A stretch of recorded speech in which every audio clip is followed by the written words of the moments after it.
And the husband has no right to force a woman to work outside of the home or to do work that is usually associated with a craft or a profession, because it's wage work. Just, in noting this, the man should nonetheless help the wife in the house, even if he's working outside. And that was the sunnah of the Prophet ﷺ. And the Prophet used to do dishes, he sewed his own clothes, he sewed his sandals ﷺ, he kneaded bread, he did things in the house.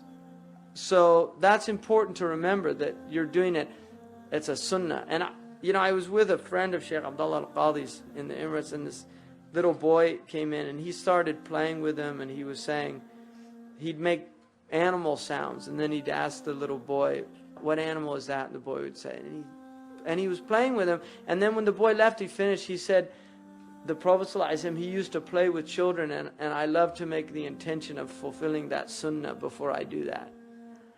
So he was actually fulfilling a sunnah of the Prophet ﷺ in doing that.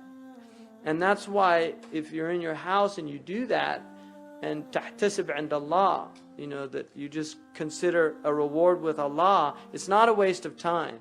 Because there are people who say, it's a waste of time, or I don't have time. Well, what about her? I mean, her time's as precious as your time in the world. So the idea, and Aisha radiallahu anha, when she said, they asked him, how was the Prophet ﷺ in the house? She said, kana fi mihnati ahli. He was in the mihna of his family. And it's a beautiful word, because she didn't say kana fi khidmati ahlihi. She said kana fi mihnati ahlihi. And mihna, the word comes from that which is servile or degrading.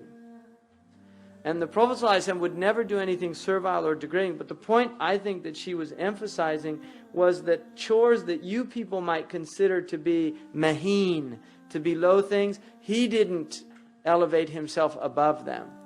And the idea is that any halal work is not degrading. If it's halal, it's not degrading, even if it's what we would call a menial task. The fact that the best of creation did it, including carrying wood, milking a goat, he did all of those things. So anybody that does those things is not degraded by doing those things, by the mere fact that the best of Allah's creation, sallallahu alaihi wasallam, did those things.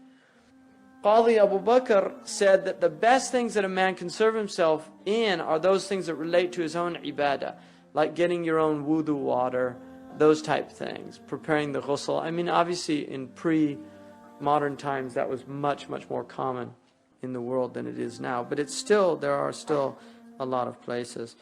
Ibn Abbas radiallahu anhu said that the Prophet sallallahu alaihi wasallam rose in the night and he would go to the water skin, untie it, and get his own wudu water. Even though he had servants in the house. I mean, there were servants in the house. The Prophet ﷺ had servants. So the fact that he did that is a sign. That's in Sahih Muslim.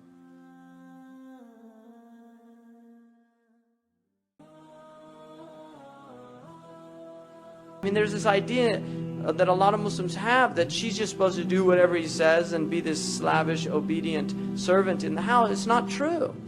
She can refuse things that she doesn't have to do.